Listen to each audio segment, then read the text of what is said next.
everybody?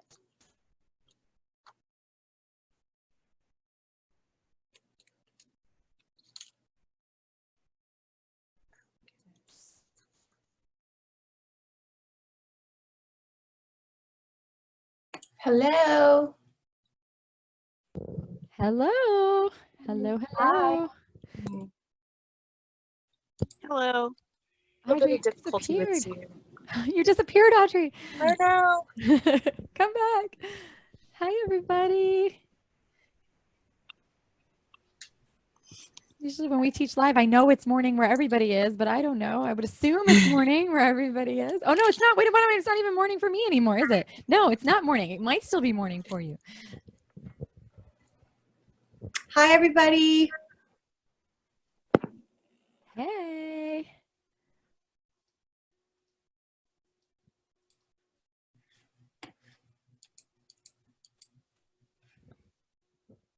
Audrey was just here and then disappeared, so I hope everything is okay. Welcome, welcome. Come on in, get comfy, get cozy. We're doing this. I'm making Hello. lunch. You're having lunch? Go for it. Lunch. So excuse me for eating in front of you. My Zoom eating habits have gone off the wagon. Yes. And whatever you're eating, I'm sure it smells delicious. I can't. It's collard greens and chicken and turmeric and garlic. And so healthy on top of it. Well, and then a zillion vitamins. My maracas. Anyway, I digress. Thank you for doing this. Good. Thank you. Thank you all. Thank you all so much for being here. I'm so happy to see you. It's really fun to, and I know fun is maybe the wrong word, but we try to find silver linings wherever we can. It is really fun to be able to connect with another city. I've been to Atlanta. I've been to C4. I've been there in person. I don't know if I've seen any of you there. I was there a couple of years ago. I was supposed to come last March. So March 2019, but I was very pregnant and I was close to the time where I couldn't fly anymore. And so sadly, I didn't get to come. And so it's really, there you are, Audrey. And so it's really wonderful to be able to connect with you, even though I'm still in New York, being able to see all of you. While Audrey's connecting, if everybody here can just put in the chat, if everyone can you all see the chat? There's a chat option, and maybe if you're on your phone, you have to look for a menu. If you're on your screen, you may have to hover where the meeting ID is. Just let me know in the chat where you are. If you are in Georgia, if you're in Atlanta, or if you're in a different state and joining us, that would be so great. So just what state are you in? What city are you in right now? Atlanta. Just in case we had somebody who wasn't local, Atlanta, Texas, Atlanta, California. Very cool. Tallahassee, Florida. So see, it's not all Atlanta. North Carolina, Texas. So cool. Houston. Awesome. Hi, Rebecca. I'm back on. Hi. Sorry, I vamped for you. It's all good. Good. So hello, welcome everybody. My name is Audrey Gomez. I am the Education Director for C4 Atlanta. And we want to welcome you today to our workshop with the Actors Fund called, we are calling it COVID-19 Concerned Personal Finance During Crisis. And I'm so happy we have Rebecca Selkowe here from the Actors Fund. She's an awesome financial counselor who works with them. She's done workshops in the past. I know you're going to enjoy her. She's amazing. And she is going to talk about a lot of the concerns that folks have right now about their own personal finances, some relief program stuff. I just want to set up one thing before we get started. We are going to touch a little bit on some of the relief programs that are available and what you need to apply. What we won't talk about in this workshop is how to apply for unemployment. We have another panel that was done earlier this week with the Georgia Labor Commissioner, and we feel like that information is more Georgia specific, and so we send that link out to you once that is available so that you can view that if you're having trouble applying for unemployment insurance. But we will talk about what you need to apply. So what are some of the documents and things that you need to have, but we won't talk about how to go through the process. So I just want to make that clear from the beginning, but we will talk about other relief programs and some other things to be doing right now while you're going through all of this. So like I said, my name is Audrey Gomez. I'm the Education Director for C4 Atlanta. If you're not familiar with C4, we are an arts service organization in Atlanta that does professional development resources for folks that work in the arts. And so and right now all of our classes and programs are online, so you can access them from anywhere, as we have many people from not Georgia. Just know that while we're doing this workshop today, that there will be some information that is Georgia specific. And so that just know that if you're from another state, you might want to check with your own state about what is going on right now in your state. There may be other programs or resources available to you, or some of the things we talk about may not be available to you. So you just we'll let you know when those things are happening. I already see some folks putting questions in the chat, so thank you for that. We are going to ask, because there's so many folks on this particular workshop, it's been really popular, that if you have any questions, that you put them in the chat. If there's something that you're just like, you can't wait to ask it, you know you're going to forget it, go ahead and put it in the chat. We are not going to answer questions till the end of the workshop, because there are a lot of things that I think Rebecca will probably answer along the way. But go ahead and put your questions in there, and then I will ask her any questions that we see that you have that haven't been answered. We'll answer all of those in the end. There will be plenty of time for question and answer. So just put your questions in the chat, and then we'll get to them at the end if they're still unanswered for you. Without further ado, I would like to introduce Rebecca Selkowe from the Actors Fund. She's going to be your facilitator for today. Hello, happy Friday. I know that is a relative term right now, but happy Friday, everybody. I hope that you are all doing well or relatively well. I hope everybody is safe and healthy. If you're here, then I'm assuming that means you're healthy enough. So I'm really grateful for that on your behalf. So as Audrey said, my name is Rebecca Selkowe. I run the financial wellness program in the New York office of the Actors Fund. I also have my own private financial wellness practice, and I'm a musician, I'm a classical singer and a flutist, and I also happen to be an attorney. So this is a really interesting time for me to be able to combine a lot of my skills, the things I know how to do, the things I love and care about, to be able to be of service and hopefully a source of information and support. There is a lot of information out there about this crisis, and the information changes day to day. In some cases, the information literally changes hourly. I've been teaching this similar seminar weekly with the Actors Fund, and there was one case that I was preparing the night before, and by the time I got to the presentation in the morning, something had happened. I was like finished up at about 1 in the morning, and something had happened at 3 in the morning that I did not know about, which was amazing. So really a lot of the things are changing hourly. Some of the questions that you have literally have no answers yet. Hopefully the answers will come, but some literally have no answers. And a lot of the guidance is being developed in real time. And I don't just mean mine, I mean the official guidance is as things are rolled out, and they are, there are snags, or, people need this, or there are loopholes, right? Snags and loopholes, like think about our sweater. So snags and loopholes. So a lot of the guidance is being developed in real time in response to what's happening when the things are rolled out.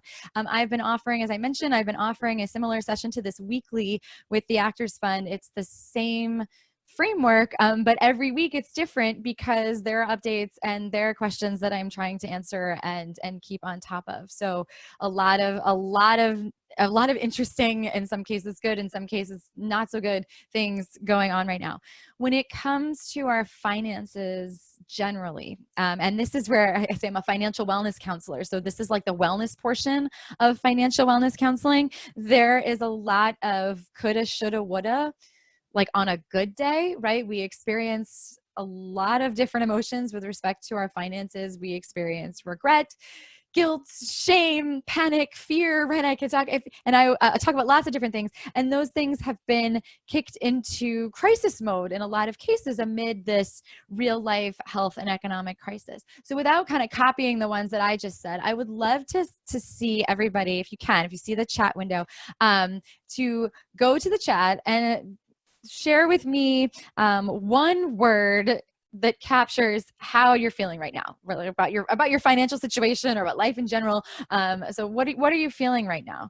And just put that in the chat. And if you can't capture it in one word, you can put 2 or 3 words. But what's one word? Are these nouns? I guess they would be nouns about how you're feeling right now. So concerned, great. Well, I mean, not great that you're concerned. Overwhelmed, good, right? Feeling really good, not sure, so tenuous, frustrated, overloaded, ready, anxious, nervous exclamation point, right? If any others, concerned and wanting to know more. So curious, maybe, also just putting words in your mouth, Mary. So wanting to know more, definitely unsure, not sure, drained. I saw blindly hopeful as well. I missed that one. Blindly hopeful. That's kind of ironic, right? Blindly hopeful. I missed that one. Blindly hopeful, overwhelmed, panicking, right? So a lot of things, our emotions are running the blessed, amazing, right? Running the gamut. And I bet at the mercy of money holders, I would bet, and I'm not a betting woman, but I would bet that many of you are experiencing whatever you shared and a bunch of the other things that were shared as well. You may be experiencing them all at the same time. You may be experiencing one minute and then the next one a different minute and then another one the next day, right? So it is all normal, right? Whatever you're feeling right now, normal, acknowledge those feelings. That's why I asked you to just do this right now. Just kind of call them out. This is what I'm feeling. There's a name for that. That's what it is. And so we acknowledge those feelings, but we try our very best, our level damnest best, not to let the emotions take over. Right? So we call them out. This is what I'm feeling. And I'm still going to focus on forward movement. I'm going to celebrate every step that I take, whether it's a giant step or a very, very tiny one. I'm going to celebrate that. And I am going to include in that step, by the way, the one of showing up today to spend an hour or so, actually about an hour and a half, focusing on my financial health. So everybody gets a round of applause and 3 pats on the back just for being here today. Financial wellness amid COVID-19. So financial wellness is a process. Let's see if I can change my slides. How do I do this? There we go. Financial wellness is a process.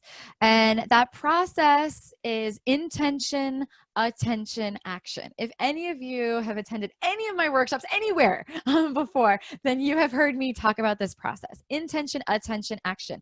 What do I want? What's my plan? What do I need? Within the attention, the what's my plan, we are doing 3 things. We are gathering information, we are analyzing that information, and we are making a decision. That is what enables us to actually create a plan. That process of intention, attention, action. What do I want? What's my plan? What do I need? That is not changing. That has not changed, even though the numbers most assuredly have, right? The plans that you may have had may have defenestrated themselves, right? They're out the window, right? The plans are gone. We have to come back to that process and understand that what we're looking at really practically and really basically is just what's coming in, what's going out, and what happens within when there's a gap between those 2 things. That process is the same. It's just that the situation may have changed, your options within that situation may have changed, and we need to go through it a lot faster, right? Because you've got bills to pay now, right? You have people asking for money now. You have to make decisions now. And so we're going to go through it faster. That's all. There are new and expanded ways to get money coming in. So that's the increase and replace income portion. There are different ways that you're going to spend now. You may need to adjust when you spend, how you spend. That's the reducing expenses portion. And then we're looking at eliminating penalties and consequences when there is a gap between those two. And there you are looking to assess how you prioritize the different responsibilities and things that you have to think about. So we're looking at all of those things right now. We're looking at them for the next few months, and we're looking at them for the long term. For each option that is presented to you, and I'm going to present some of them today, others in more detail, some very kind of general terms. For every option that is available to you, you need to ask, and you need to ask a few questions. And if you have something to write on and with, then I would invite you to write these down so you can kind of come back to them when you're feeling panicked, overwhelmed, nervous, anxious, right? Overloaded, right? All those things that I can still see, frustrated. So come back to these questions and just kind of sit like comfortably and grounded in them. For each option, you're going to ask, one, is this a viable option to reduce my expenses or increase my income? Okay, so is this a viable option? Is this something that I can do? Is it going to reduce my expenses? Is it going to increase or replace my income, right? What is the purpose behind this thing? By how much, right? What is the dollar amount by which it will do that?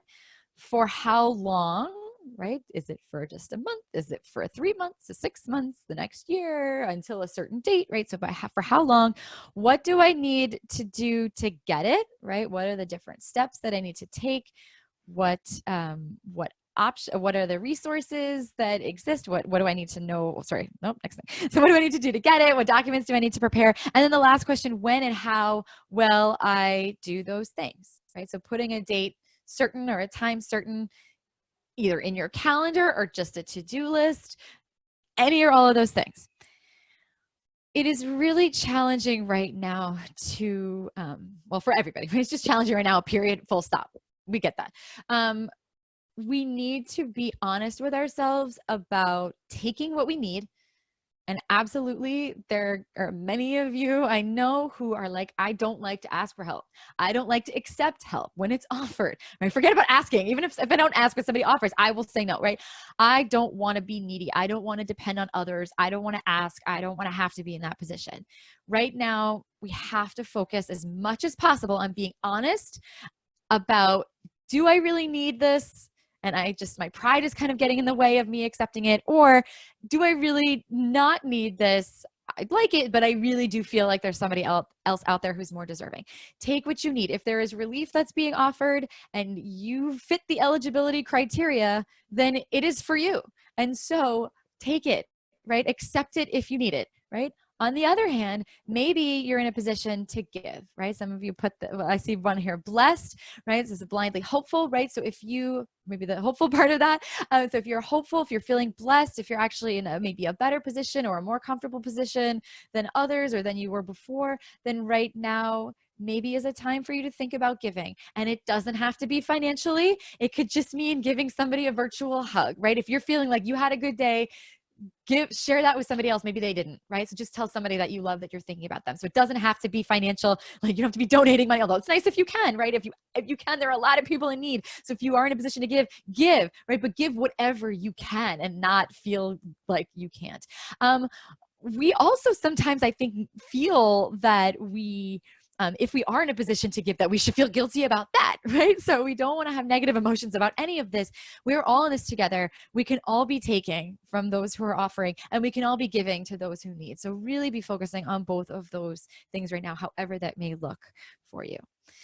I'm going to now talk about some very specific things. So that was the wellness portion. Now we're going to talk about the financial portion. We're going to talk first about relief to increase and replace your income. And I'm going to be talking specifically about unemployment. And also please recognize that I live in New York, and even as a New Yorker, I am not an expert in New York unemployment. I am definitely not an expert in Georgia unemployment. Like, I know as much as you do from having looked at the website. Like, I'm going to learn as much as you can tell me today. And with each other about what your experiences have been. This is something that I think is really powerful about this community that C4 is creating for you right now, and certainly that the Actors Fund is creating. You have the opportunity to share with each other what you did that worked or what you tried that didn't work. And so I know I feel like if this was in person, I would consider it very rude if you were like talking while I was presenting. But I think the reality of online presentations is that, look, sometimes you're going to zone out, but if you're still staying engaged by offering support or a resource, then I think personally that that's okay. So it doesn't bother me. I'm going to minimize the chat. So I'm not going to see it. Maybe it's going to drive Audrey bananas, but I'm not going to see it. So if there is something that I shared that I'm like, I don't know how this works, if you had an experience with it that did or didn't work, then put that in there too and let everybody see it, right? So that people can learn. Because like I said, we're all becoming experts in real time based on what is happening to us and what is happening to those we know. So absolutely use this as a time for connection and community, not just information from me, but connection and community with each other. You're not going to run into each other at the coffee shop or at rehearsal right now, right? So use this time as well, if that's okay with you, Audrey. I assume that it is. Like, yeah. So we got a thumbs up. So there you go. All right. So I'm going to talk about these things. So first of all, unemployment. The CARES Act did 3 things. This is federally, nationally, with respect to unemployment. And also letting you know that for any of these things that have been rolled out, or that the CARES Act, the Coronavirus Aid, Relief and Economic Security Act, there are a lot of, well, I wouldn't say there were necessarily good intentions. I can't presuppose what anybody's intentions were in putting this out there, but whatever the intentions were, the not desired intention is that it was going to bog down systems that were not designed for this crisis, right? This situation that we're in right now. And I do call it a crisis because I think it is. We are in a crisis right now, and we should be real about that. So at first, when I started teaching this, a record 6.6 million people had applied for unemployment. Then it was a record 10 million. Then it was 16 million, then 22. And I believe the most recent figures are 25 million people have applied for unemployment. This system was not in any state anywhere. It was not designed for that number of people applying for unemployment. So we do have to keep that in mind, that to the extent that we want to feel caring about the Department of Labor, that they are working very hard in every state, is my understanding. At least I can't speak to every state, but I believe that they're working very, very hard with a system that was just not designed for the deluge that it's facing. So the CARES Act did 3 things. So federally, one is that unemployment now applies to more workers.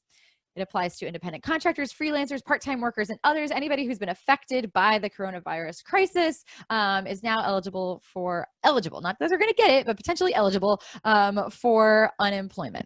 It's not true that everybody is, because there are still categories of workers who are not covered by this expanded eligibility, including those without work authorization and others. But it does cover a much larger group of people than were previously covered. The more workers piece of the CARES Act is Pandemic Unemployment Assistance, or PUA. And by the way, I know by now this is the end of April, so this has all been in effect for a while. For most of you, this is not going to be brand new information. At least I hope not by now, but if it is, here I am. If it's not, maybe you didn't totally understand it. Maybe hearing me say it will make more sense to you. So I do think it's worth covering this, even if it's like, Rebecca, we already know that. Get to the good stuff. We're doing my best. So more money is another thing that the CARES Act did. So now there's an additional $600 a week that everybody who receives unemployment through their state is going to get. And this is through July 31st, 2020. This is called Pandemic Unemployment Compensation, or PUC. So if you hear these things thrown out, PUA is the expanded eligibility, PUC is the additional money. This is a flat $600. It may be reduced by taxes, but it's not going to be reduced by much if that's the case. So more money. That is a flat $600. If you're collecting unemployment, if you're getting it, it is an automatic $600 that is supposed to be added. Not every state, and I don't know what the situation is in Georgia, so this will be a great opportunity for you to tell each other if you've gotten it, what it's looked like. This is supposed to be automatic. You will get 2 payments, 2 direct deposits one for your traditional state amount and the other one for this PUC amount. It may not have fully been rolled out in Georgia yet. I know in New York, it is just starting to be, so people are getting their $600. And so it's state by state as to how they're doing it, how they're administering the money right on the back end. The federal government's like, here's the money for it. They have to figure out how they're distributing it from state to state, but you are eligible for it if you're collecting unemployment. And then more time. So that's the next thing that the CARES Act did.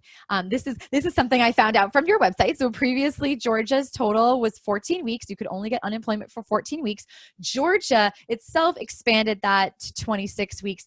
And there is an additional 13 weeks from the federal government for a total of 39 weeks. That is my understanding. If I have that wrong, I would be happy to be corrected, but that is my understanding. And the more time portion of this is PEUC, Pandemic Emergency Unemployment Compensation.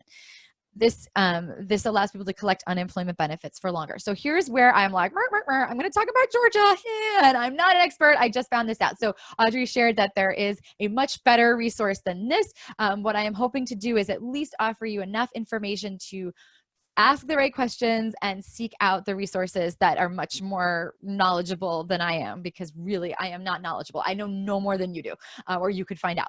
So review the updated guidance. Like, here's 2 places on the Department of Labor's website for Georgia that has updated information, and it looks like it's being updated regularly. When I looked at it, it had been updated as of April 22nd. So it is, and maybe even April 23rd, but I think it was April 22nd.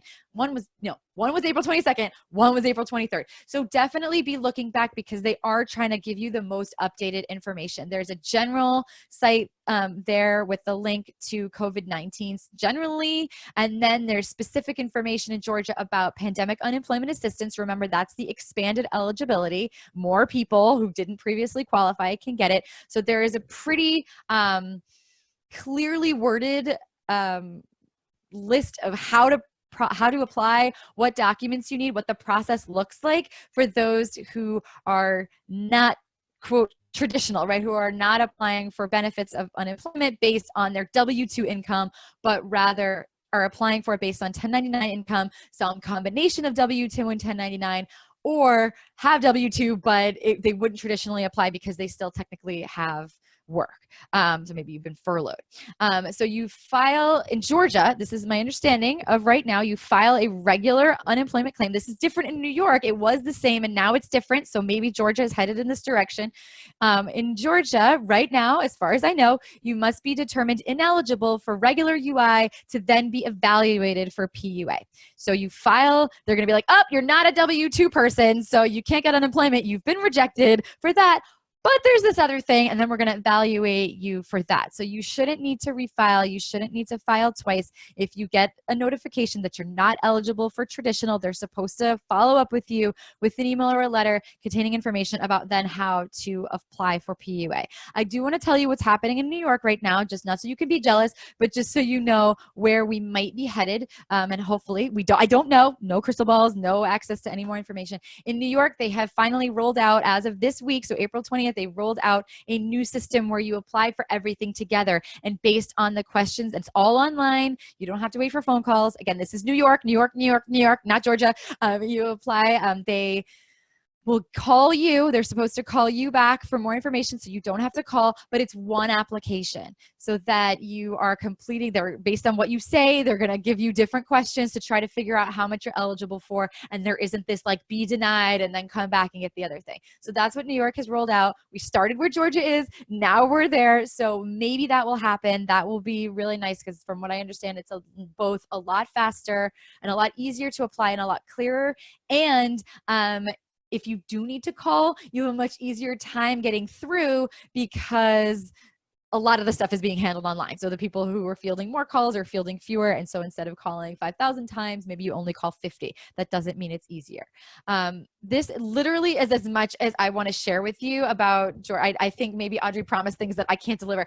This is as much as I want to share with you about Georgia unemployment. But from what I saw, and I promised you, I looked at these 2 websites, and I really think there's a lot of really good information on there for what you need, how to apply, how to do it. It was clearer than what I saw in New York from earlier. New York had some nice flow charts, but I was like, these are still confusing. So this felt to me really clear. You may still have specific questions. That's where I think C4 and Audrey will have maybe more resources that you can connect with to address specific questions about the application process, about what you need. And if worst comes to worst, what I've been telling people in New York is, look, the ultimate arbiter of all of this is the Department of Labor. So you can try to figure out like what it is that you need. Where is my money? How much is my benefit going to be? Right? All of that. But at the end of the day, no, you're not really going to know those answers until you actually apply and you get somebody from the Department of Labor to work with you. And they will tell you, based on this and this is how much your benefit is going to be. And maybe you just need to be patient, right? In New York, I don't know about Georgia, in New York, anecdotally, and I would love for you to share with each other how long it's taken you to get the unemployment. In New York, they're saying up to 3 to 4 weeks. There's no consistency. Some people are getting it faster. Some people, it's taking the 3 to 4 weeks and beyond. What I can tell you for almost certain is that the unemployment benefits are supposed to be backdated. So even if it takes a while to get that first payment, you're supposed to get all the money that you're entitled to as of the date that you lost work. So not as of the date you file, but as of the date that you report you lost your work. So please don't let your desire to like have all the answers up front before you apply stop you from applying. Answer the questions that are being posed to you to the best of your ability. If you get communications from the Department of Labor, respond to them in a very timely manner. If you have, actually, I don't want to answer this as a New York specific thing. For multiple states, right? So just a note about if you have income from multiple states, we're looking at, you can only apply for unemployment in one state. Right? So you may have income in Georgia, you may have income in New York, you may have income in Connecticut, and you may have income in Illinois, right? So you may have income in 4 different states. It is the best advice that I can give you and that I have gotten is to look for the state that has the highest maximum and the state that in which you've earned that would qualify you at least for the minimum, right? So you have to at least have clear the minimum threshold and you want to get the maximum. New York does not happen to be a high maximum. There's many other states that have more money in them than New York. So if you have income in New York, Georgia may be more. You know what? I really didn't even look. Maybe somebody could pop in the chat if they know what is the maximum in Georgia. That is something I really feel like I'm giving myself 30 lashes with a wet noodle. I should have looked up before I talked to you, but hopefully somebody knows this. So you want to apply in the state which will give you the highest maximum and you can clear the minimum. And then you would apply only in that state. You cannot apply for unemployment and receive unemployment benefits in more than one state in this country. But, and I say a big but because I like big buts and I cannot lie, a big but here is that you would still get to aggregate all of your income from all the states for purposes of getting the unemployment, of reaching that maximum, right? Or not clearing the minimum, but reaching the maximum. So that is a good thing, right? It counts. So if you apply in Georgia, if that's the best state for you, but you have some income from Connecticut, you have some income from, let's say, California, then you would include all of that in your application as well. If you are filing internationally, that can be a little bit problematic, but I've also been hearing anecdotally that if you are in Canada, for example, and you're sheltering in place there because of the pandemic, then you should still be able to get unemployment. Normally you would not, because you're saying you're not ready, willing, and able to work in the United States. So that's not okay. But if it's because of COVID that you're out of the country, my understanding is that there is an exception and a carve out for that. I'm not sure though. I'm not sure if that's the case in Georgia. So definitely worth looking into and exploring if you, although nobody here says that they're in Canada, if somebody you know is in Canada, let me know. Hey, Rebecca, one thing I want to Yeah. kind of add, and maybe you had said this, but one thing that I want to remind people is that if you do apply for unemployment, when you're waiting for your decision and all of your paperwork to process, it can take a while. It can take a while to get that first letter, and so while you're waiting, make sure that you go ahead and continue to certify for the weeks that you are waiting, because when you do receive that first check, you will receive that backdated pay if you're eligible for it. So just make sure that you're still, even though you're still waiting to find out if you're eligible, go ahead and continue to certify, because if you are eligible, then you'll get the money for those weeks that you've been waiting for. Amazing. Yes, thank you. I wrote that down. I will remember to say that next time in a future presentations. Thank you. There's a fine line, I think, in life generally between, you know, being proactive and badgering. I don't know that you can get to a place of badgering here, but just make sure that you're aware of I'm not badgering, I need to know information, or I'm kind of badgering. So badgering does not necessarily make you move up faster in the line, but certainly it's worth trying to get answers and calling if you are not satisfied with what answers you do have. The next thing I will talk about, which is not Georgia specific, so phew, not Georgia specific, is these economic impact payments. These are stimulus. What, I'm missing some parentheses and quotes on there. Sorry about that. So stimulus money. This is a one-time tax-free payment from the IRS. Technically, this is a tax credit. So many of you may have already received your economic impact payment, and if you haven't but you're wondering what's up with it, here is, or you got it and you're like, what is this? Well, here is what it is. So there's a one-time tax credit that you're getting in advance on your 2020 taxes. This amount is $1,200 for every adult and $500 for any dependent child. If you make you earn $75,000 or less, then you would get the full $1,200 as a single filer. If you're married filing jointly, you get and you made $150,000 or less, you also get the full $1,200. This phases out. So if you made 75,001 and between 75,001 and 99, it starts to phase out. So you get less, but it doesn't mean you get nothing. You just get less. If you earned more than 99,000 or more than 198 as a joint filer, then you would not get anything under these under the stimulus. This is supposed to be automatic, right? So automatic payments have indeed started. So in order to get this payment, you need to have filed your 2018 or 2019 tax return to get the money now. So this is really important because I know a lot of people have been panicking and anxious and nervous about this. You are not screwed forever, like if you didn't do your 2018 or 2019 taxes. That just means that you're not going to get the money now. You are still entitled to it. You will still be eligible for it as long as you file your taxes at some point, and you have up until you file your 2020 return in 2021, right? So a year from now, to get this payment to which you're entitled. So I don't want anyone stressing about that. It's, if you need the money now, get your tax return in. If you didn't do it yet, then prioritize accordingly. The other important thing to note about this is that it is based on either your 2018 or 2019 tax return, depending on which one the IRS has when they're processing your payment.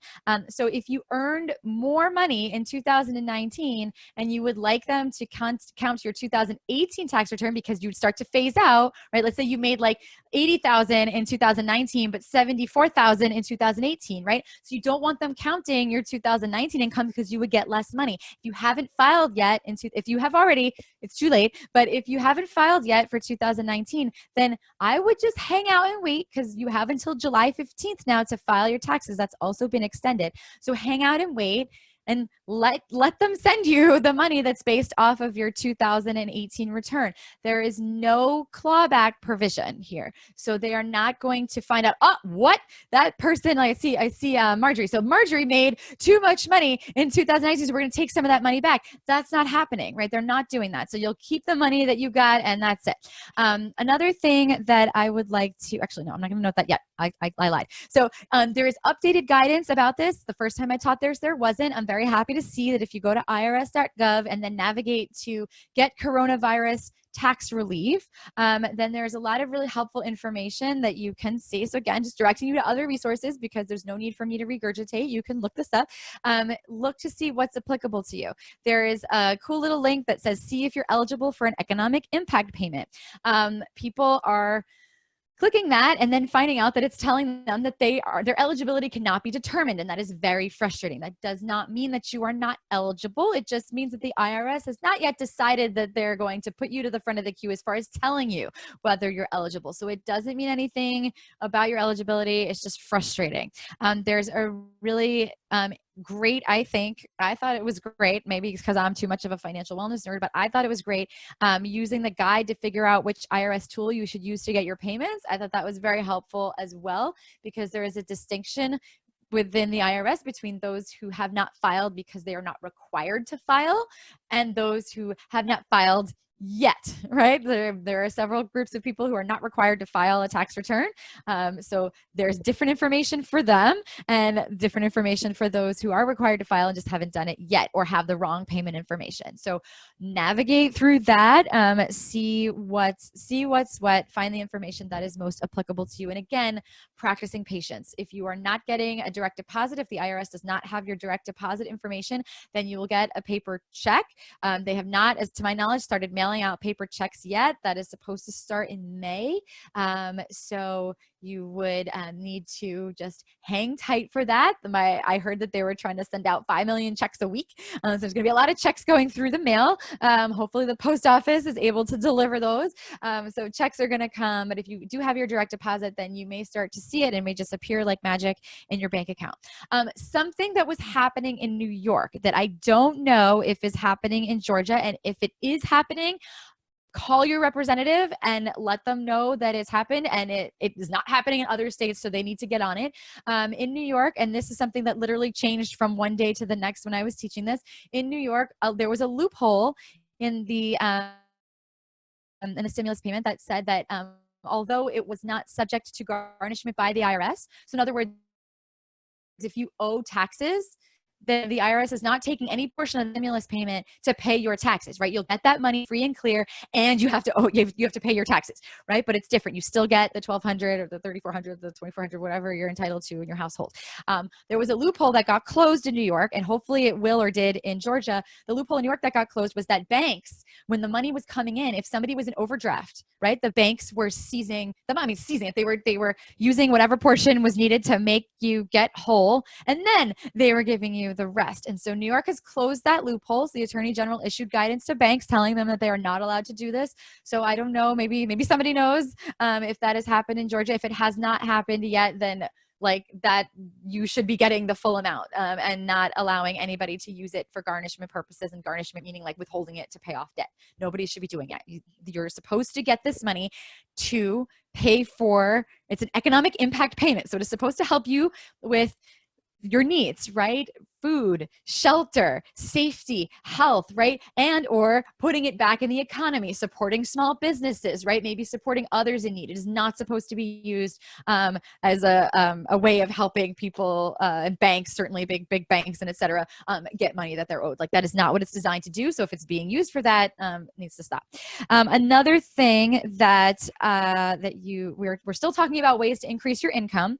Another thing that may be available to you is emergency financial assistance. So these are grants, and I don't know, Audrey, maybe if you want to speak about, I can speak a little bit about Actors Fund grants, but if there's any other grants that you want to talk about, now might be a cool time. Yeah, absolutely. Yeah. So one thing I want to mention right now is that C4 Atlanta has a lost gig fund. So we are doing if you have lost work due to COVID-19, this is also, I just want to say this is just for Atlanta area residents. So you have to be within the 10-county metro region that we typically serve in order to apply.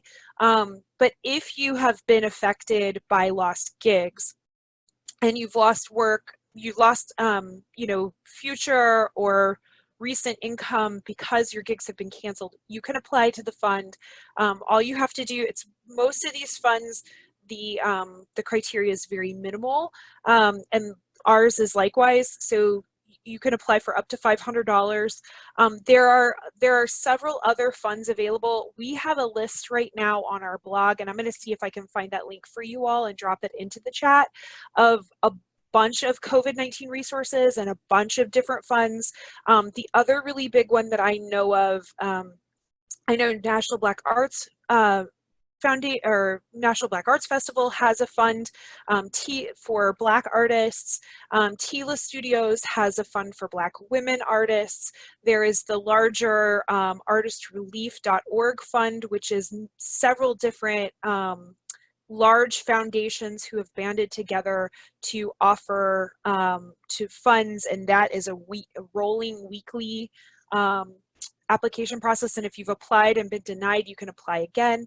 So just if you need any resources, I would direct you to that blog post that we have of different funds and different things available.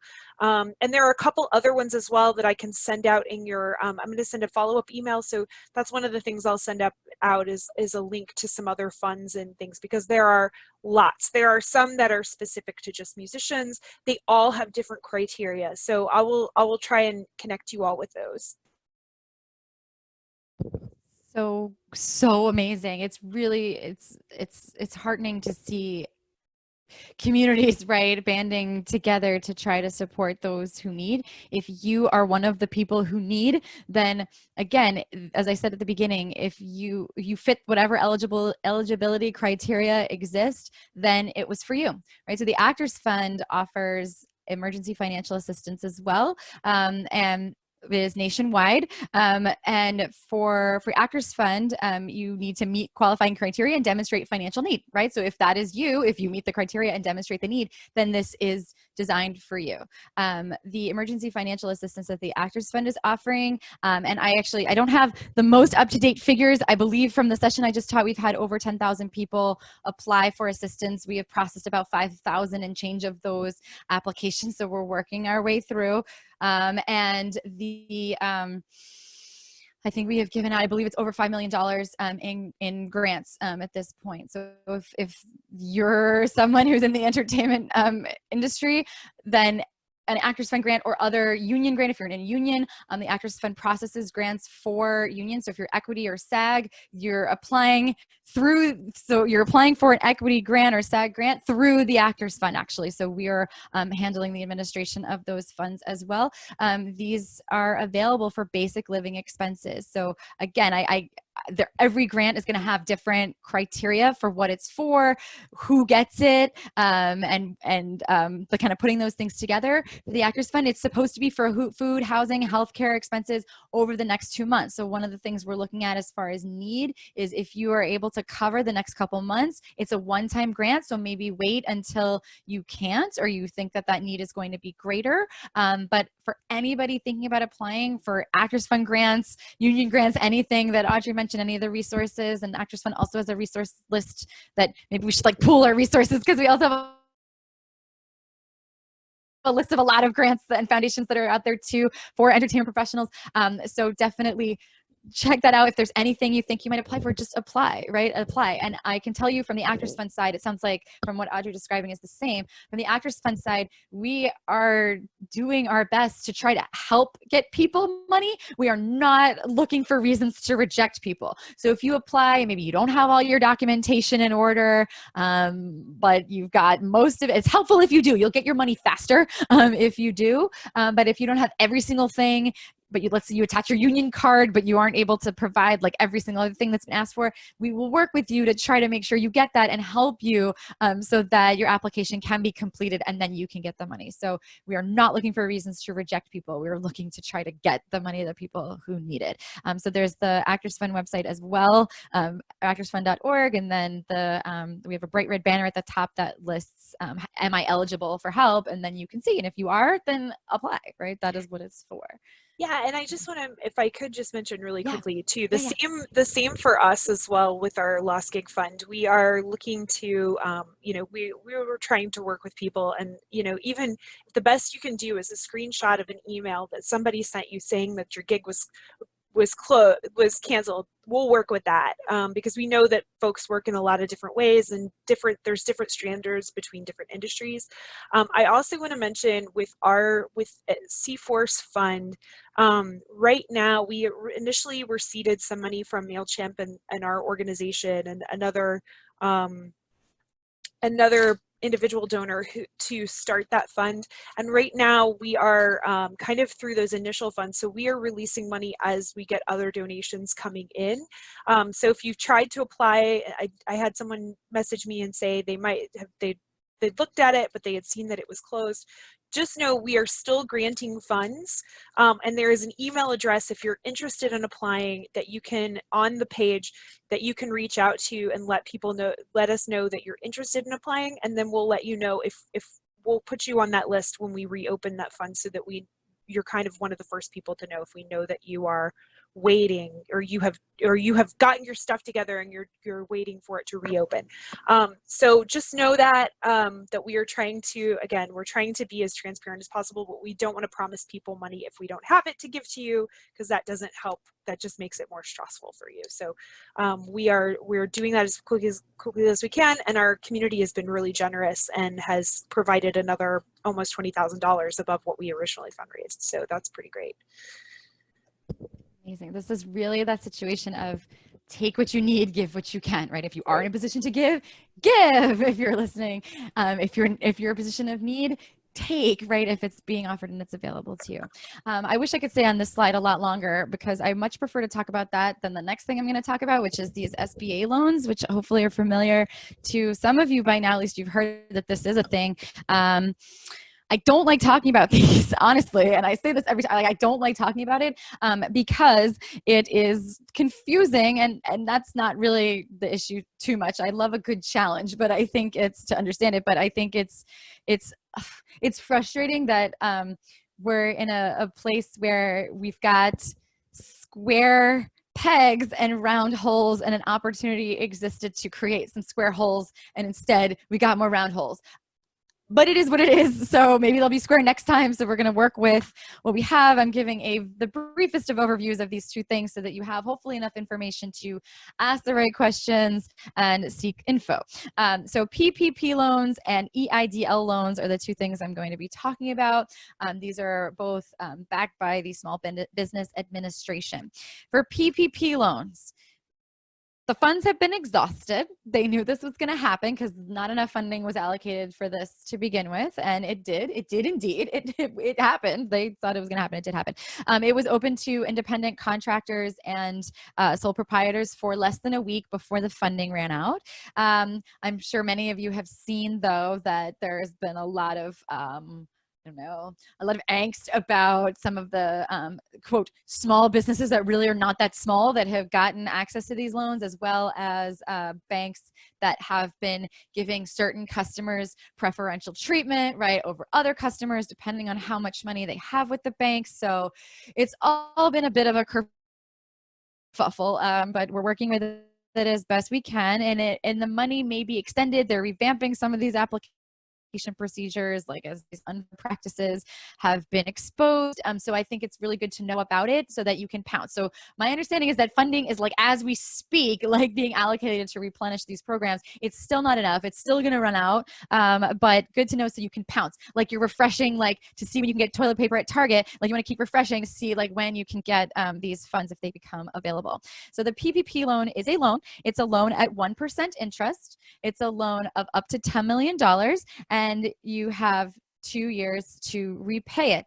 This loan, and this is where the square peg round hole thing sort of comes into play, the loan is forgivable. So then if it's a forgivable loan, it's not really a loan, because loans that are forgivable are just money that you receive that you don't have to pay back, but it's a forgivable loan if it's used for payroll, rent, interest on mortgage, utilities, right? For certain types of payroll related expenses. There is no guidance that I'm aware of that I could find that anyone has told me, that anyone else seems to know, no official guidance as to how the forgiveness portion of this is actually going to work.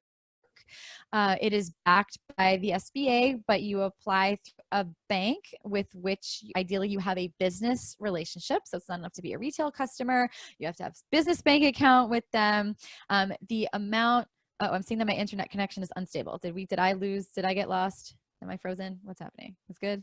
Okay. It's just like, oh, I got kicked off 3 times this morning, this other seminar I was doing. So it's stressful when that happens, but luckily it didn't. So the amount that you can get, and so this is again, where it's sort of square peg round hole. And I'm like, really, I make weird faces when I talk about this. I'm like, really, this is okay. All right. Okay. Like we're going with it. So the amount that you can get of the loan is 2.5 times your average monthly payroll costs. Well, I'm an independent contractor, so my payroll cost is me.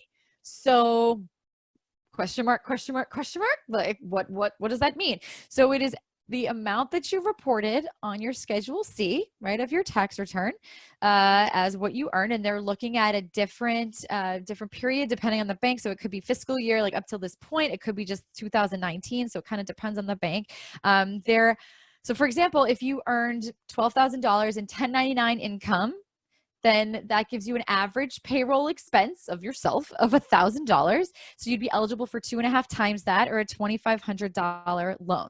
The maximum loan you can get, so I said it's up to $10 million. The maximum you can get is $20,000 per person. So if you're a sole proprietor, then it's the max loan that you can get is about $20,000, and that's for $100,000 or more in 1099 income. So if you had more than that in income, then you're still going to get about the $20,000. You cannot get a payroll protection loan and pandemic unemployment assistance, right? Does that make sense? So PUA is the unemployment thing that covers the 1099 workers. So you can't kind of double dip and get a PPP loan and pandemic unemployment assistance. So you want to run the numbers, and I strongly urge you to work with a tax professional. When I say you run the numbers, I mean you and your tax professional run the numbers and see which one is going to be better for you. If you need the money now, it is probably unemployment or bust, because this program has not yet been funded again. And so please make sure that you work with the tax professional. It is strange, right? It is a very strange thing. It's a loan that becomes a grant that's forgivable, and it's for myself because I'm my own employee. Like, so how does that make any, again, square pegs, round holes. This is the best that we can do. If you have a combination of W-2 and 1099 income, and I was going to talk about this a little bit later. I get that question sometimes. What if I have W-2 and 1099? Can I then get both? Possibly, right? It's possible that you can collect unemployment just for the W-2. Make sure you're not dipping your toes in the PUA waters. So just for the W-2, and get a PPP loan for just, assuming that it is available, for just the 1099 portion. So I have heard that that might be something you can do. EIDL loans, and I'll talk about those, and then I'll talk about these two things together more generally. EIDL loans have been around a long time, but there's a new twist to them. I heard this morning that the funding for that may have run out as well, but we shall see. So the new twist, so first it's a loan at 3.75% interest, so fairly low interest rate. The twist is that the first $10,000 of this EIDL loan is a grant if, it's a grant if when you apply, you mark a box that says that you want an advance. So you're like, I'm applying for a $10 million loan, but I want a $10,000 advance. And in theory, that becomes a grant. You get that. You don't have to pay that $10,000 back, even if you are not granted the loan. That seems so improbable, but that is the information that I am sharing with you that I have. That is the best information that is available, unless something else is different. Yeah. Yeah. So I just want to say it is up to $10,000. It is $1,000 per employee up to $10,000. So they had changed that from what it was initially. Initially, it was 10,000. And so now they've changed it after everyone had already applied the first time around to up to $10,000, $1,000 per employee for the EIDL advance. Yeah. So I know that because we went through that process. Yeah. Like I was like, this was current. But yeah, amazing. I did not research that, so thank you very much. And I will also say the president just signed, as somebody just dropped this in chat, and I just got this email as well. The president just signed the re-upping of the SBA loans. Like so literally as we speak. Yeah. Like as we're talking, like this is happening. Right. Amazing. Thank you. Thank you. See, I don't want to be giving you misinformation. I'm so glad that you were here. This is why it's important to know enough to be able to ask the right questions and like understand it. So they'd be like, oh, wait, I got to pivot. I got to change. Right. So trying to give you as much information as possible. And thank you. Oh my God. I'm so grateful for that, because now I know too. Okay. So for that, again, I think the funding is still out even with the reduced amounts. You apply through the SBA directly. Here's the deal with either of these. If you are able to get either one or both of them, put any amounts that you get into a separate business bank account and document the SHIT out of how you use it. Because again, those guidelines for forgiveness are not super clear, if even at all available. So you want to make sure that you are able to get it, get the forgiveness. Don't use them to pay for the same categories of expenses, right? So we're not putting this all in like, oh, I got my one personal checking, I'm putting everything in. No, right? You have to document the heck out of it and absolutely work with a tax professional. This is literally, like I told you, I don't like talking about this. This is as much as I'm going to say. Hopefully that's enough. And that plus what Audrey shared is enough to get you out in the world, educated and able to see what you qualify for. Other income sources. Earnings, right? Is there any opportunity for you to earn a little bit more money right now doing different things? Some people have found like absolutely not, like every single prospect I have is dried up. Others are able to be creative and find ways to do different things online, or even work in different ways, not online. So thinking about what options may exist for you, gifts and loans from friends and family. So again, if you're in a position of need and someone is offering, you decide whether it feels appropriate to take. And then retirement accounts. It's another thing I really hate talking about, and I put it here, proceed with extreme caution, because there are a few things that were done. The required minimum distribution has been waived. So if you are required normally to take money out of a retirement account, then you are not required to do that because you have hit retirement age. You're not required to this year. There is an early withdrawal penalty that is waived if it's a COVID related distribution, and you can withdraw a lot more money from your retirement accounts if it's for a COVID related reason, which is pretty much anything at this point, right? Health or financial. I really don't even want to say anymore because it's almost like I wish you didn't even know this. So like because I want you to watch out for a few things. So one, if you start liquidating retirement assets, you are locking in losses. The stock market is down right now. Assets are for the most part down, right? So if you start to sell things and turn them into cash, then you are locking in losses. It's like jumping from the speeding car rather than keeping your seatbelt on and pressing the brake, right? You don't want to do that. So you're locking in those losses. So stay in the car, keep going on the ride if at all possible. You also lose out on growth that you will need, right? So it's worth more having invested it earlier. So taking it out, you lose out on the growth. You're also putting your future self at a disadvantage. And using it for debt can create an issue that you don't need to create for yourself if it ever comes to pass that you are filing for bankruptcy, which is not going to happen. But if it does, then using your retirement assets for debt is like literally, I hate shitting on people, but I will shit on you. We should not do that. We should not use retirement assets to pay for debt. And actually about debt more, no, I want to talk about that in a little bit. Okay, so I'll talk about debt in a little bit. That is all those things I just shared, and that was a lot, right, are all ways to increase your income right now. Reducing expenses, we're going to talk about in these 4 particular areas. So you have expenses related to student loans, credit card debt, other types of debt, and other kinds of relief. So student loans, if you have student loans, and you have a student loan payment that's due, you may be getting some relief from that. All federal direct student loans are being placed in an automatic administrative forbearance right now. That means, and for 6 months, so that means no payments are due until September 30th. And unlike regular forbearance, there's no interest that's going to be accruing on these loans. Now, if you have a loan and you've looked online, it's supposed to be automatic. So if you have this, you check online, you see, okay, look at my account, I'm getting everything's good. Let's say it's not, right? Hey, my loan is not in an automatic administrative forbearance. I'm still seeing an amount due. I'm still seeing interest. Well, one of 2 things has happened. One, your servicer made a mistake, right? And you need to address that. You need to call your servicer, contact them and address that mistake, or you have the wrong kind of loan. So I said federal direct loans, and I'm going to say that again, and now you see it in bold here. It is only applicable to loans that are held by the Department of Education. So that is Stafford loans, Parent Plus, Grad Plus, consolidation loans, any direct loans issued by the federal government, held by the DOE, those are in the automatic administrative forbearance. There's other kinds of loans, Perkins loans, other federal loans, these are federal, right? FFELP loans. So if you have loans that are older than 2010, they were issued prior to that, they are issued by a private lender and backed by the federal government. That's what used to happen. Now, more recent loans, the federal government issues them directly. So federal direct loans are covered by this program. Other types of loans, including private loans, are not. If you have those other types of loans, though, there's things that you can do. So first, beware of scams. So there's no fee if you have a direct loan to suspend your payments. There's no action that's required of you. If you have any other kind of federal loan, you can look into income-driven repayment plans. So that's for direct loans as well as other kinds of federal loans.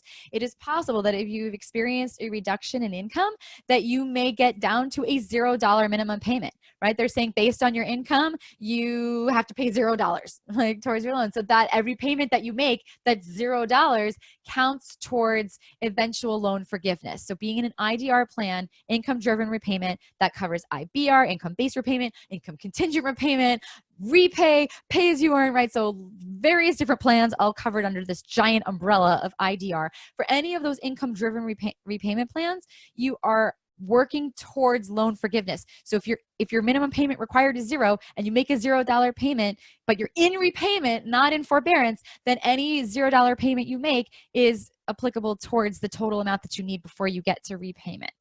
If you are enrolled in IDR already, you can ask your servicer to recalculate your monthly payment if you've experienced a loss in income or a reduction in income, so that you won't have to pay as much and you'll still be making good, right, in good status. Also should just note here that any suspended payments, right, so if you are in that I'm kind of jumping back and forth.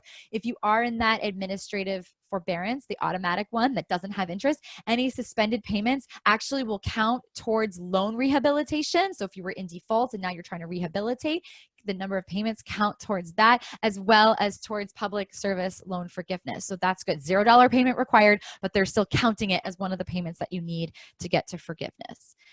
Credit cards are another big expense. Yeah. Could I add something to you? Yeah. I just found this out from my own loan servicer. So some of the loans that you talked about that are not eligible, one thing you might want to ask is whether or not you might be eligible if you consolidate your loans into a direct loan. You can ask if your loans are eligible to be consolidated into one of the programs that would be eligible for forbearance. So that's just a question you might want to ask as well. Yes. And actually, so I had thought about that, and then I was wondering if I should include it, because what I don't know, and we also need the answer to, and so someone needs to report back, is if you do the consolidation now, if you haven't consolidated into direct, if they will still allow new consolidation loans to get this automatic administrative forbearance, right? So it may still be worth your while, even if not, but I don't know the answer to that. So it could be, and I don't know, I'm supposing, that's why I didn't mention it. It could be that loans that qualify for this, the automatic administrative forbearance, need to have been direct loans as of a certain date. And if they weren't, then you wouldn't get it. So I would like to know. So somebody tell us if they've experienced that, if they've asked this question, and what the result was, because I don't know. Credit cards are another big expense that you may have, and not just the charges you put on the credit card, but the credit card debt. So what your credit card may offer you right now as a form of reducing your expenses relief is waiving or lowering fees, suppressing the interest, or reducing the interest rate. These are the best ones, right? The green things that I have here, the green words are the best, because that means that you don't have to pay the fees. The interest is not accruing, right? Not compounding, no interest, or it's just less interest. They may offer you something different than that. What they may offer you instead is just lowering your minimum payment or pausing your due date. So you don't have a payment due right now, right? So that would be okay. But what that's not doing is changing any of the amounts that are due. So you would still owe all that interest, right? Because it's not being suppressed. It's continuing to accrue. It's just you remain in good standing if you don't pay it. So you need to be mindful of that. If that's the best they can give you and that's the best you can do, you take it, right? If you can't pay the bills right now, but being mindful that that interest may come due at some point. But again, best you can do, you do it. Increasing your credit limit and collection forbearance are two other things that you may be offered. Increasing your credit limit, just giving you the opportunity to borrow more. Yay. And then, of course, not pursuing you for any money that you owe. You need to contact each credit card issuer, so there isn't like one like kind of blanket place or repository for all of this. Do it online if possible, but if you need to call, you call. You just keep calling. Look for these kind of different keywords. It seems like they're all offering something slightly different. It's the same thing, but they're calling it different things. But just note that delayed payment is not the same as forgiveness. So you'd still owe that debt. You'd still owe the interest if they're still charging it. So consider please really whether to prioritize paying off debt with everything else. Debt, and this goes against everything I teach, because I teach about debt. I've written a book about debt. I mean, debt is like my jam, or at least not debt itself, but talking about debt is my jam. And so I would never be giving the advice not to prioritize high interest debts right now. But right now, your number one priorities need to be your safety, your health, your family, right? The things that you need to do, your food, right? The things that you need to do to take care of yourself. So if you get your stimulus check and you're like, oh, I'm going to put this towards debt, I would say wait. I would say wait for a couple of reasons. And one of them is that we don't know how long this is going to go on. So you want the cash to be available for those things that I mentioned. And the other thing is, there's a lot of advocacy, right? There are a lot of things that could change legislatively going forward. And so they could revamp the bankruptcy laws to make the consequences far less dire if you have to file. They could change the amount of interest that is legally allowed to be charged. Right now, the maximum is 29.99%. It could be reduced, right? So maybe the max a credit card can charge you is 3% or 0, right? We don't know. Maybe there'll be different loans for credit. Who knows? We don't know. So I would say stay tuned for that. Once you pay off the debt, you can't get that money back if you need it later. And again, this goes against everything I would normally teach. But I think right now, this is what we have to be thinking about. Also, other types of debt, even credit cards, there's no rush. Ask questions. Be clear about what you're asking for. This is really important. I listed through a bunch of different things. It's better for you if you can go to your issuer and say, hi there, I'm experiencing financial hardship. Can you please suppress my interest for 6 cycles and reduce my minimum payment down to 0, right? That is better than saying, I'm experiencing financial hardship. What can you do for me? Right? So the more clear you can be about what you need and what relief you're seeking, the more likely, I'm not saying you will get it. They might be like, no, but the more likely you are to actually get it. Additional relief and assistance, just to touch on here, this is very state specific. So taxes, the federal deadline has been extended till July 15th, so has Georgia's, and that includes estimated and quarterly tax payments. Look into resources for food assistance. If you need help, you should not be going hungry. There's a lot of opportunity to get food, at least in New York. I would assume the same as in Georgia, to get food assistance with health and medical resources. I know there was an amazing seminar just a couple of days ago about health insurance resource information. The Actors Fund has an amazing group. And then I know that Audrey was telling me there was a navigator now in Georgia that's been connected to C4. So really, like many of the unions have reduced their COBRA premiums to half, and it's still like hundreds of dollars.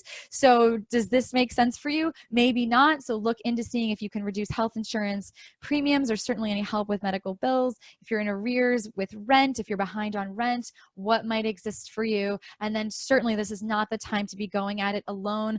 Mental health, emotional support, like now is the time to seek those resources and seek out help. And I know from personal experience, sometimes when you're feeling the weight of everything on you, just like getting enough energy to just like type some words on a keyboard or like make a phone call and ask somebody for help can be so onerous, it's not possible, right? So if you're hearing me now and this is what you were able to do today, that's amazing. You can reach out to me. I'm going to put Audrey on the spot and say, maybe you can reach out to Audrey too and say, you know, let us like connect you with some resources, right? So you should not be dealing with mental health, any sort of mental health, anything alone right now. If I could mention, could I mention 2 resources really quickly? If you're having one thing, if you're not familiar with the Atlanta Artist Relief Fund, you can find them on Facebook. You can also just Google it, Atlanta Artist Relief Fund. They are working to help provide artists with things like medications and food that they need. So if you're having food insecurity or any kind of insecurity you're not getting medication or there's some basic needs not being met, please check out Atlanta Artist Relief Fund. They are mostly local artists who are banding together to make sure that our community is taken care of. The other thing that I would say about mental health is there's a really great resource called Open Path Collective. If you are uninsured, it is a nonprofit, and they work off a membership, but it's a one-time membership, and then you can work with any therapist in their network. You get to choose who you work with. They have the profiles of everybody that is available through them, and it's sliding scale. So each therapist offers a rate between $30 and $60 for an individual session, which is way lower than anyone else will charge you if you don't have insurance. Many of the doctors do teletherapy, and so you can call that person and ask them what their rate is before you decide to go with them, to make a relationship. So I always recommend that. It's really inexpensive. I've used it before. I think it's great. Another artist turned me on to it. Yeah, I can't recommend them enough. Amazing. Thank you. I love that. Like there's so many resources. There's so many resources out there, and they are for you. If you qualify, then they're for you. So take advantage of them. A few notes here about managing cash flow. This is like putting everything that we've talked about together to figure out what the plan is. So that was all gather info, and this is now the analyze. Actually, no, this is even more gather info, and then there's analyze and decide. So we're still looking at income and expenses for your own personal situation now, to make a plan, to figure out how you're going to get through the next couple of months and the next years. And this is the same process that we would always do. It's just a little faster with COVID. So for expenses, you're going to list all your upcoming bills. We're not deciding if you're going to pay them or what you're going to pay. Just make a list, a big old list or a small young list, right? No decisions right now. Just list all of the bills. Add any upcoming one-time expenses. Your laptop's on its last legs at some point. You're probably going to have to buy a new laptop in the next few months, right? So add any upcoming one-time expenses in there, how much you think they might be, and then gather information about your recent spending. Looking at 2 to 3 months of statements from all your accounts, assign a category to every expense, total all the categories, divide by 2 or 3, depending on how many months you're looking at, to determine the average for that category. I know that your spending has changed. I don't even have to know you or hear from you to know that that is the case, right? It has changed. Our way of life has changed dramatically right now. And we still want to ground our decisions in the reality of the past, right? Of what did happen, of what it costs to be us. It may not be accurate, but we're going to get a range that's better than just random numbers. So do this work. It doesn't have to be too difficult or too time consuming, but definitely do gather this information. On the income side, you're going to list all expected income from all sources and by source. You can list a range, right? I've had clients say to me, well, I may work anywhere from 7 hours to 50 hours a week. I don't know. It depends, right? So, well, at least that's not no information. That's just a range of information. So you can do the range of how much income you expect from each source and by source. And then you can list potential sources of income. So many of the ones that I talked about today, that Audrey mentioned today, listing any potential sources of money coming in. Note where you need more information. So you don't have to know exactly what you're going to get from unemployment. You can still list a range anywhere from 0 to whatever the max is plus the $600, right? That's the range. It's not an infinite amount. It's got a range. Note where you need more information. Then you're going to have a list of all of your debt, what you owe, to whom, how much, what it's costing you, what the interest rates are, and a list of all of your assets. You will not necessarily like making these two lists, but they're really important, especially right now with the assets. It is deeply unpleasant to see how much any brokerage accounts have been reduced, but not knowing doesn't change the facts. So look at these items. Once you have all of this compiled, then you're putting it together. So you're looking for ways to reduce expenses in the short term, just like you would at any point. Here, though, you're looking for any automatic and or temporary reductions to your fixed and regular expenses. So is there anything that I shared here today or anything else you know about that is going to reduce your bills? right? And that will include debt payments. Are there any changes that you expect to happen with your discretionary spending? Maybe you're seeing this already. Is there any relief or assistance that you can apply for or that you have access to that will reduce any of the things that you have to put money out for? Note here any expenses or categories that may increase. So as our dining out expenses go down, our grocery expenses are going to go up. I don't think it's necessarily a one-to-one, but it's not like a one to like zero, right? It's not that just because you're not going out to eat anymore, your food expenses are going to go all the way down. I would say conservatively, like reduce your prediction by 25%. If you were spending $100 before on food, including dining out, maybe now it's going to be 75 on groceries. But then you'll see, right? You'll start tracking and seeing what's what. On the income side, you're assessing and generating options to maximize the income that's available to you. Earnings, government support, this unemployment thing we've been talking about so much, the stimulus money, any emergency financial assistance or grants, gifts or loans from friends and family, and of course, credit if all else fails. So can I borrow more? With all of this, with everything that I've just shared, it is highly important, and I mentioned this way at the beginning, acknowledge those feelings, right? Acknowledge whatever you're feeling about this. We are experiencing a loss as a collective, I think, right now, as well as individually. Like our society has lost a lot. We've gained other things as well, but we've lost a lot. Many of us are losing loved ones to the virus. And so acknowledge the feelings that you have. Practice gentleness with all of this. Do the best you can with the information and the energy that you have available to you, and seek support in whatever form that takes.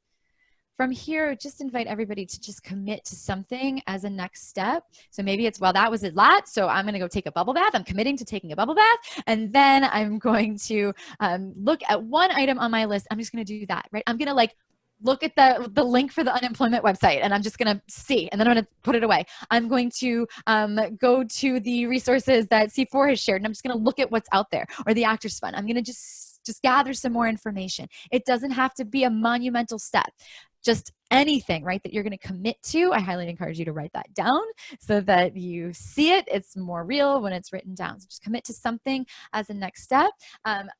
I'm getting close to the end of my content, and I'll take some questions. So send any success stories you have. You can send them to Audrey, and you can send them to me, Selkowe@actorsfund.org. You can connect with me or with the Actors Fund on LinkedIn. The Actors Fund is always sharing resources. I also am always sharing resources. My name on LinkedIn is the same one you see here, Rebecca Selkowe. Also viewing additional Actors Fund workshops and seminars. This is kind of an interesting thing because we are completely remote now, and we have a lot of programming. So if there's something that you see that resonates with you, chances are now is the time that you'll be able to join us for that, being offered out of our New York-based crew and our LA-based crew, so even different time zones as well. So thank you all so much. That is what I have to share with you as far as content. I'd love to hear what you have to share with me. And I wish everybody, if you need to jump off because that's all you needed, then go for it. But I'm really glad that you were able to be here with me and stuck it out for this long. And I wish you all very, very well. All right, Audrey, what you got for me? I'm ready. We've got a couple questions. So one of the first questions we had was about, and maybe this might be something that, again, might be better answered for Georgia, but it said, if I was originally denied and then got a very small weekly amount approved for traditional UI, does that disqualify me for PUA? And it said, I did not report 1099s on original, and I feel I need to appeal at this point. So that might be a question that might be better answered, that might be more Georgia specific, but if you have anything you want to say about it, maybe. I think yes. I think yes. I think the idea of the philosophy, I don't know specifically for Georgia. I honestly, I'm not even totally sure about New York either. I'm learning as people are telling me what they're getting. But if you think about the philosophy behind this, right, there's a reason that people are being given a flat $600, right? Flat 600. Some people, you may find yourself in a position of getting more money from unemployment than you were even making because of the flat 600. So if the philosophy behind this is to really help people replace their income, then I would be shocked and also appalled if it wasn't the case that W-2 and 1099 income were aggregated for purposes of determining your benefit amount. So if you aren't getting it, then I would say either appeal or amend the claim. It may not be an appeal, it may just be an amendment to the claim, and hopefully that gets worked out. I would love to someone share with me if you did do it and that did happen. I would think so.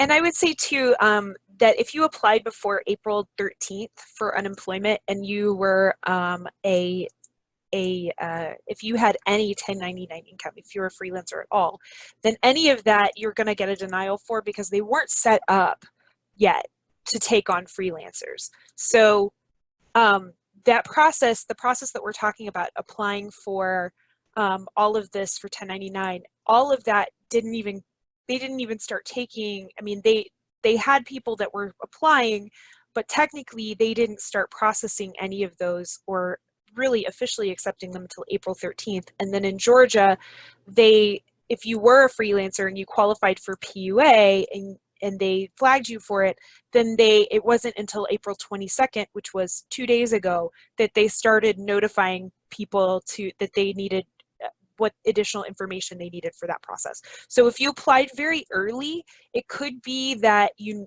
do need to go back and amend because they just were not set up for you when you applied. I do have another question here. Someone asked, what does it mean to certify for unemployment? If you want to explain what that is. Certifying is just saying I'm still here, I'm still unemployed, and I don't know to what extent Georgia is requiring this, but typically you're saying I'm still looking for work. I don't know if Georgia is requiring you to say that. I know They're in New York, not. yeah, so I was going to say the requirement for that is a little relaxed, if anything.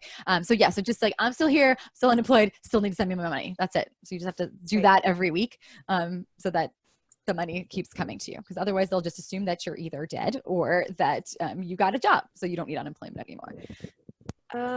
Let's see. I'm looking at some of the recent messages.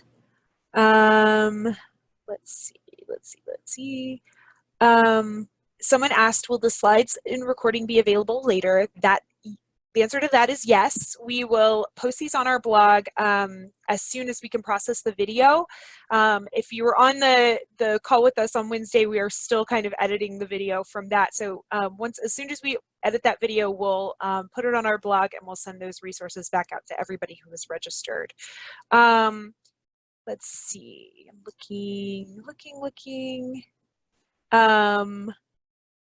Let's see. I did drop a couple of resources in. So Atlanta Artists Relief Fund and Open Path Collective, there are links for those in the chat.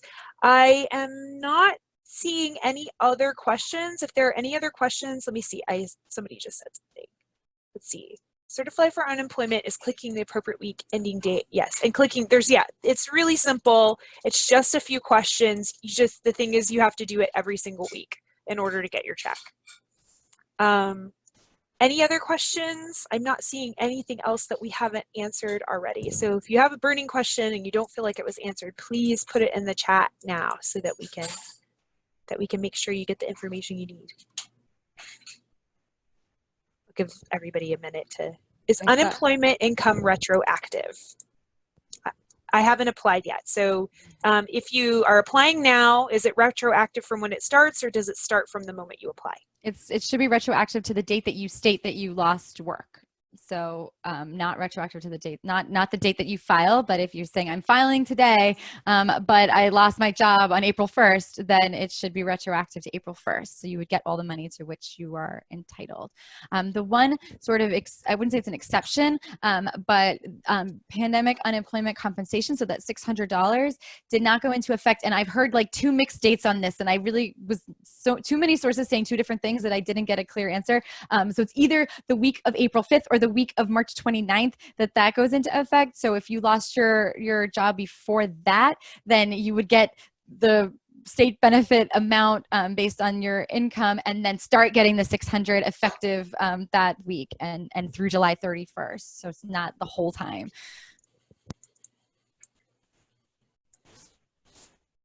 Yeah, so there's some folks and sharing some information about how UI has worked for them as a 1099 worker. Yeah, there's a lot of, it's really complicated. Like I said, we're going to direct you all in terms of like some of those more complicated questions to that panel with the labor commissioner, because he's the labor commissioner and he is the one managing that whole process for the state of Georgia. And he's a very tired man right now, I think. So hopefully that will answer some of those questions about submitting. But I think to your point, Rebecca, earlier, the better your records are and the more that you can start to compile all of your income and resources before you go to apply, that will make it a lot easier for you once you start that application process. Yes, for sure. I see this comment about the credit cards from Marjorie. It just says most credit card websites are not offering the forgiveness. Yes, that is a really good point. I know that everybody else probably saw it in the chat, but in case the chat's not with the recording, just so y'all are aware. Yes, like so you do. I noticed this as well because I was trying to find out what was offered. Usually, you have to sign in before even not for everything, but for many cards, you actually have to sign into your account before they'll tell you what's even available. And in many cases, they're also speaking extremely general terms, like we have something, give us a call, right? Or chat with us, right? And we'll figure it out with you. So they seem very reticent to be saying like, this is the type of relief we're offering to cardholders. It's really like case by case. And, maybe you have to ask in order to get, right? So that's a really good point. I'm glad that you put that also. Marjorie sharing also suggests calling on a Sunday, less wait time. Sunday is my noon Monday. Yeah. So good that worked out as well for you. Lovely. One thing too, I would say is that I have heard from folks too that some bills, credit cards, different folks who you may have debt with if you say you have to say COVID-19 for them to access the resources that they are offering people with COVID-19, because if you just call and you say I'm having financial hardship, they may not offer you all of the things that they have available for customers that are being affected by COVID-19. So make sure that you say that when you're on the phone with them. Secret password. It may trigger some kind of better terms for you. The other thing that an artist shared with me is that she had some debt and she talked to them about settlement of her debt that she had had for a while, and she was given much better terms than she had ever been given before. They offered to settle her debt for 10% of what she owed. So, those are things that you can ask for too, is like, well, what amount would you allow me to, if I wanted to pay this all off right now, what amount would you allow me to settle it? And then how long would you give me to do that? So it's always worth asking. You don't know, they can just tell you no, but if you get it, that's really nice, right? She had a $100,000 loan that she was able to settle for like $10,000. So wow. Yeah. So can you repeat when PUA payments are good through? Did you say July and not the 20 plus weeks of regular employment? No, PUC. So the pandemic unemployment. I know that's why it's confusing. I was on a webinar where they were calling it PUA. So I don't know if it's PUA, but pandemic unemployment assistance is the one that covers more people. Pandemic unemployment compensation is the more money. So PUA should be good as for the 39 weeks, right? I believe it's 39 weeks in Georgia. I don't know what it is in your state. In New York, it is also 39 weeks. I think it's also 39 weeks here. Yeah, the July thing that I mentioned is the PUC. That's the $600. So the $600 extra, unless they extend it, is going to stop in July. So you'll still get your traditional benefits for the full 39 weeks, or whatever benefits you're qualifying for the full 39 weeks that you are unemployed for, but you would not be getting the $600 bump, right? The extra $600 past July 31st at this point. So if I could ask you to clarify, the PUA comes from the state and the PUC comes from the federal government. Is that right? As far as you'll see it, yes, but my understanding is that both are actually coming, like they're both funded by the federal government. The state is processing and giving out the money as like two separate deposits. So if you've gotten this, you've seen this, you get your state UI and then you get PUC. So you get some check that's one amount and then the $600, whether it's 600 flat or 600 minus taxes. So you'll get two separate deposits, but they're both, and that's part of the delay with PUA. The federal government was like, we're doing this. And the states were like, great, we'll do this. And then they're like, how? And so that's what some of the delay has been. So they're more quickly processing the traditional W-2, traditional unemployment benefits. And the PUA is like, we're going to do it, we promise. And we're still rolling it out. We're still trying to figure out how we're going to administer this on the back end. Right. And so that's what that delay is likely about. So I have one additional question. It says, is the extra 600 per month, or is it per month or per week? Oh no, that's per week, time? yo. That is per week. Like, it's per week. So in New York, I didn't look up the Georgia benefit, but in New York, the maximum benefit is $500 from New York and $600 from pandemic unemployment compensation per week. So $1,104 per week is the maximum that you get. And the minimum you're getting in New York for traditional unemployment is $104. So traditional plus 600, the minimum is $704 and the maximum is $1,104. So some people, I'm like, I wasn't even earning that before. Well, guess what? That's what you're getting. So no, it's per week. Unemployment benefits are per week. I know it's kind of, I mean, I looked for silver linings. It is not great. It is not great that this is what had to happen, but it is great that given what is happening, this is what is being offered. So I know for even some people that is not full income replacement. For others, that is income replacement and then some. So that was a good thing. Any other questions before we drop off? I know it's a little bit after 2 o'clock. I don't see anything else. Cool. Well, if we don't have any other questions, I am going to say thank you so much to Rebecca for all of your time and all of your information and research. So someone said, what date is the start of the $600? Yes, this was the one where I was like, I haven't gotten a clear answer. It's either March 29th or April 5th. We're not sure. It's one of those two dates. So if you lost your job before that, it's not going to cover, the 600 won't kick in until the March, but you would be able, or March or April, but you would get retroactively. If you're just getting it now, it should cover the whole month. Awesome. So yeah, we'll send you the links. I am downloading the chat. So the links that we have shared in the chat, we will send back out to you. And again, I will send you those recordings that we had talked about with the labor commissioner and with the other insurance workshop that we did on Wednesday with Actors Fund. Once we get those things up on our blog, you can send them, and then you can send them out to all your friends because it'll be public, and you'll have all of that information available to you. Please feel free to reach out to me. I know Rebecca's email is here, so feel free to reach out to her if there are things that you would like to ask her. But you feel free to email me as well. I'm going to put my email here in the chat. My email is audrey@c4atlanta.org, and I am happy to answer any questions about C4 Atlanta's programming, any other things that we have going up, and just generally, you know, C4 is kind of a clearinghouse for people for information. We're not experts on all of these subjects. We're kind of like everybody else. We're learning by the minute. But if there are resources that you're looking for and you're having trouble finding them, please do reach out to us and we'll try and help you whatever way that we can. Everyone have a great day, and hopefully now we can go forward with a little less anxiety about our finances. Bye. Thank you. Bye, everybody.